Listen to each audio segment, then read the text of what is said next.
সন্ধ্যা হয়ে এলো, রাতে খাবারের কোনো ব্যবস্থা নেই। আজ আমার নাটক আছে, আমি গিয়ে সব ব্যবস্থা করে পাঠিয়ে দিই। পলাশের অনেক জ্বর।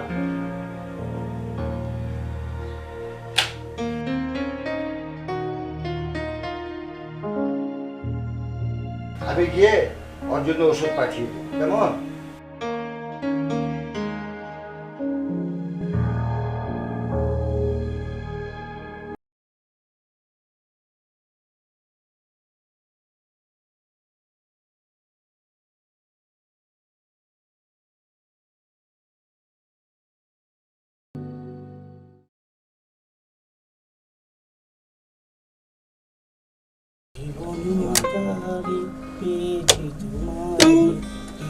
আজাইরা থাকলে ঘুমাই দইরা যায়।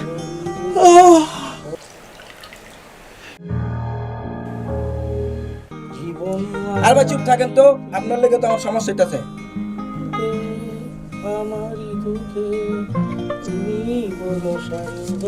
কি ব্যাপার ভাই, আপনারা কি মেকআপ নিবেন না? নাটক কি শুরু হইব না? কেন হবে না? পরিচালক আসুক, আসলে মেকআপ হবে। পরিচালক কইছে আপনাকে মেকআপ দিয়া রেডি করে রাখ। কইলে হইব? আপনি কি জানেন কার কি মেকআপ কার কি গেটআপ? তাইলে আমি কি করব? আমি কি বসে থাকবো? হ্যাঁ, আপনি তাই করেন। পরিচালক না আসা পর্যন্ত কোনো মেকআপ হবে না। বাদ দেন তো, চলেন ড্রেসটা চেঞ্জ করে মেকআপটা নিয়ে নিই। চলেন চলেন চলেন। আসসালামু আলাইকুম। কি ব্যাপার, তোমাদের এখন পর্যন্ত মেকআপই করা হয়নি? এদিকে 7টা বেজে গেছে, দর্শক হইচই শুরু করে দিয়েছে। তোমরা এই যে কোনো একজন গিয়ে দর্শকদের সামাল দাও, যাও। তোমরা মেকআপ নিয়ে তাড়াতাড়ি আসো, আমি দেখতেছি। তোমাদের সময় জ্ঞান বলতে কিচ্ছু নেই। মেজুবার, তুমি এদের সবাইকে মেকআপ দাও, আমি দেখি দর্শকদের কিভাবে সামাল দেওয়া যায়। আসেন, বসেন। এই আপনি বসেন ওখানে।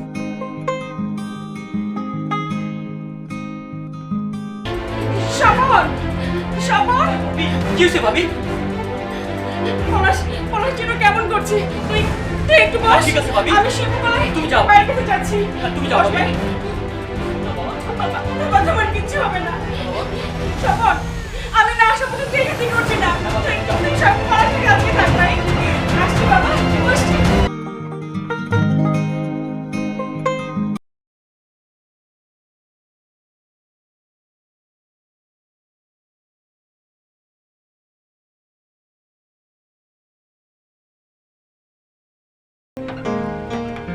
শ্রুতি দর্শক মন্ডলী,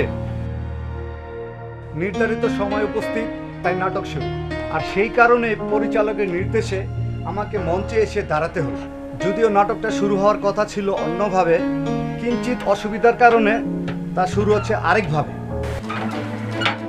তুমি তুমি এখানে কি করছো? আপনি তো বললেন একজনকে এসে দর্শক ম্যানেজ করতে। মোটামুটি ম্যানেজ হয়েছে। ম্যানেজ তো হয়নি, আমাকে ডুবিয়েছো তোমরা। এবার যাও, মেকআপ রুমে গিয়ে নিজের চেহারাটা ঠিক করো। ও, তোমাদের নিয়ে নাটক করতে এসে কি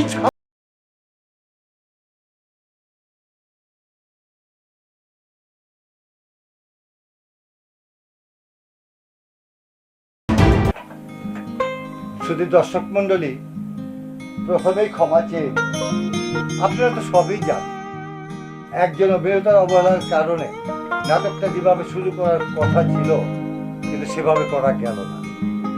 অর্থাৎ পরিচালকের ইচ্ছা যেমন মার খেল, তেমনি লেখকের ভাবধারাও ব্যাহত। কিন্তু কি করা, একজনের ভুলে সবারই ভোগান্তি। নাটকটা আমারই, পরিচালনা আমারই। ইচ্ছা ছিল একটু নতুন আঙ্গিকে আমি নাটকটাকে আপনাদের সামনে উপস্থাপনা করি, কিন্তু বিশ্বাস করুন, পরিকল্পনার মতো নাটক শুরু করতে পারলে অত্যন্ত বাস্তবের মুখোমুখি নিয়ে আপনাদের দাঁড় করাতে পারতাম, কিন্তু তা সম্ভব হলো না। একজনের ভুলে সবারই ভোগান্তি। আমি আপনাদের বাস্তবের মুখোমুখি নিয়ে দাঁড় করাতে পারলাম না।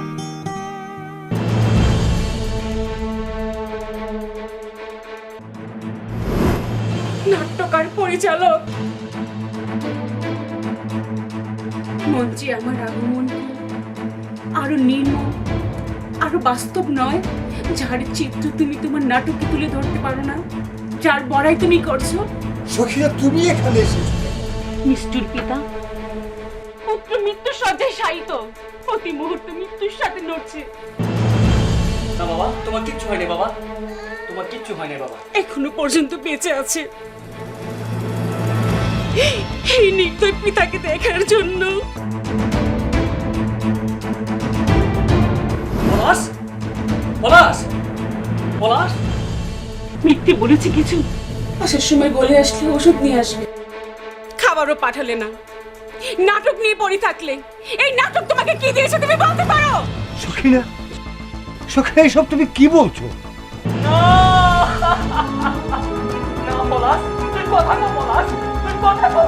এমন ভাবে তুই জানতে পারিস না পলাশ, তুই কথা কো। ভাইয়া, ভাবি, আমার ঘরে অভাব আছে, অনটন আছে, অসুস্থ বাচ্চা আছে, বাচ্চা না খেয়ে আছে, আমরা না খেয়ে আছি। দর্শকদের এসব জানিয়ে কি লাভ সখীরা?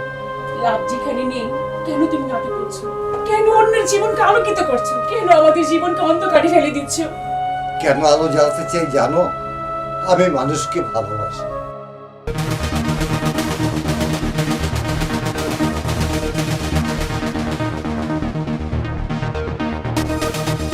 আচ্ছা নাট্যকার পরিচালক, তুমি কি বলতে পারো কতদিন তোমার আঙ্গিনায় সুখ পাখিরা ডেকেছে? কতদিন তোমার চুলায় আগুন ধরেছে? কত বেলা তোমার সন্তানরা না খেয়ে আছে? কদিন কম উঠো বা তোমার সন্তানের মুখে জুটেছে? তুমি কি বলতে পারো? সখীনা, অভাবীর জীবনের খাতা যেমন শূন্য থাকে, তেমনি অনুভূতিও থাকে মৃত। এই জীবনে কি তোমার পাওয়ার কিছুই নেই পরিচালক? সমাজকে দিতে পারছি, এটাই তো আমার আনন্দ। এই আনন্দ দিয়ে কি পেট ভরে? তোমাকে ঘিরে আমাদের কত সুখ, কত স্বপ্ন, জানো নাট্যকার? তুমি এখন যাও সখীনা, দর্শক নাটক দেখার জন্য বসে আছে, আমাকে নাটক শুরু করতে দাও। তুমি যাও। যাচ্ছি, যাবার আগে আমার দুটো প্রশ্নের উত্তর তুমি দিবে? বলো, কি তোমার প্রশ্ন? তাহলে নাটক কি তোমার কাছে সব?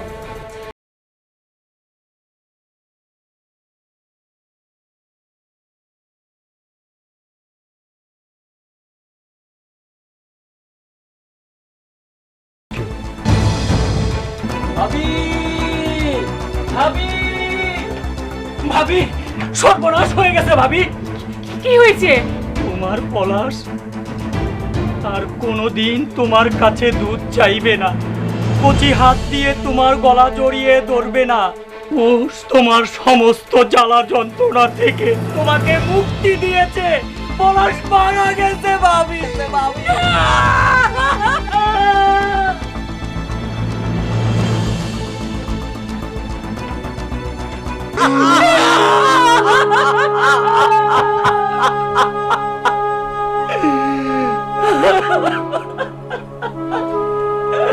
ভাবি,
বাবা, বাবা তুমি মাংস দিয়ে ভাত খাবে না।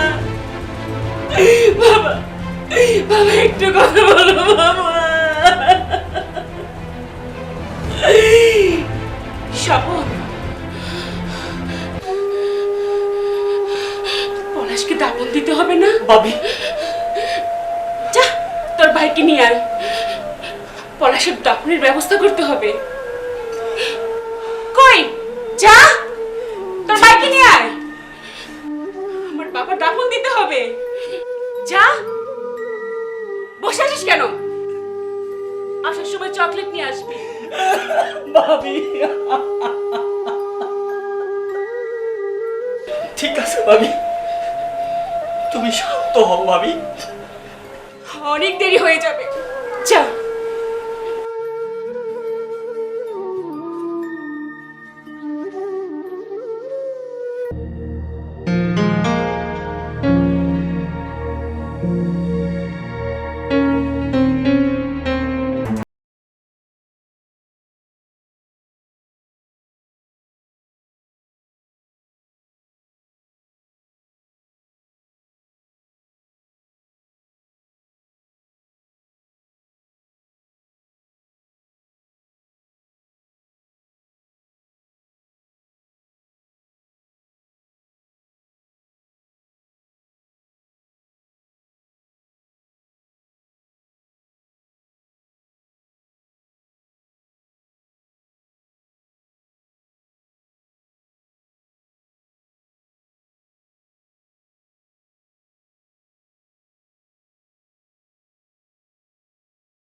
পলাশ,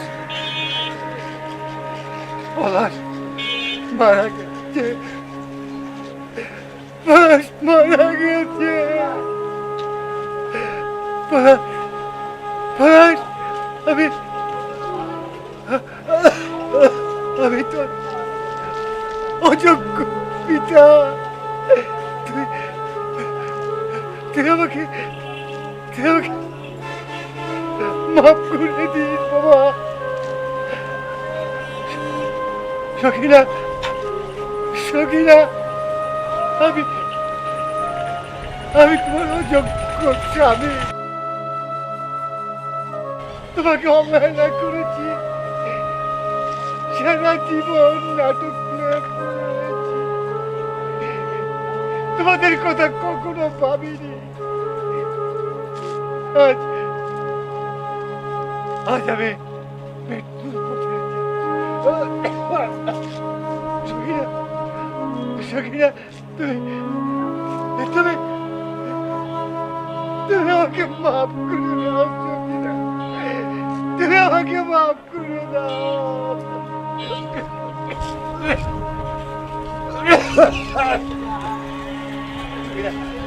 সখিনা, আমি পলাশকে দেখবো, আমি তোমার কাছে আসছি সখিনা, আমি তোমার কাছে আসছি সখিনা।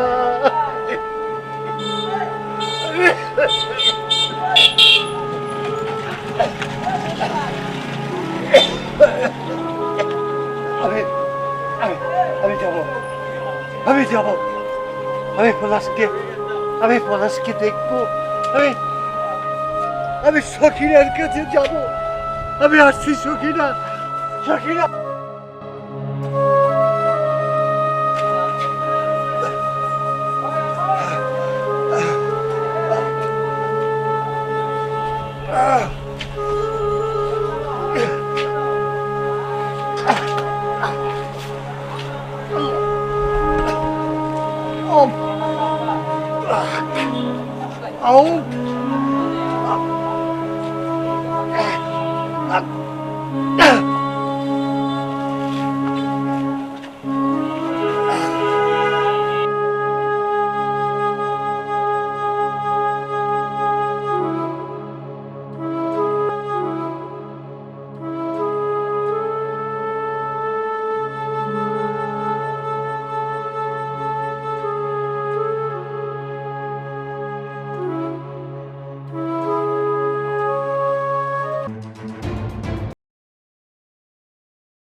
পরিচালক, পরিচালক, দেখো দেখো তোমার পাশে আমার পলাশকে শুয়ে রেখেছি। পরিচালক, কথা বলো পরিচালক, কথা বলো।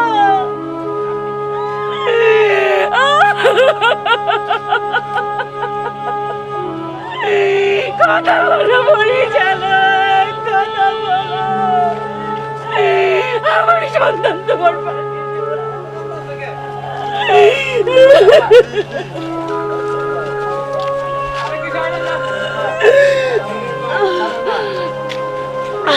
ভাবি, ভাবি, তোমার কি হয়েছে ভাবি? কি হয়েছে ভাবি? কেমন লাগতেছে ভাবি? ভাবি, ভাবি, বলো কি?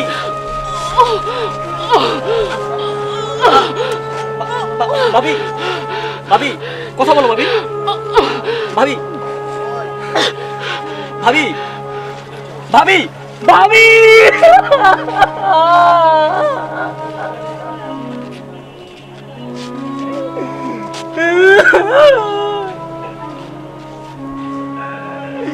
ভাবি, তুমিও চইলা গেলা, ভাইয়াও চইলা গেল।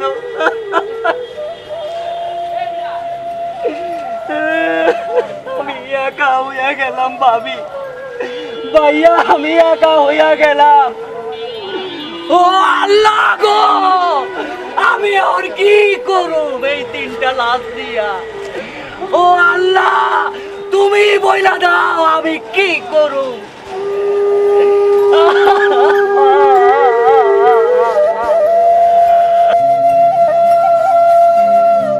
এভাবেই নীরবে নিভৃতের মূল্যায়নহীন অসংখ্য শিল্পীর জীবনে একমাত্র অবলম্বন হয় মৃত্যু। সেই অতলে হারিয়ে যায় পুরো পরিবার।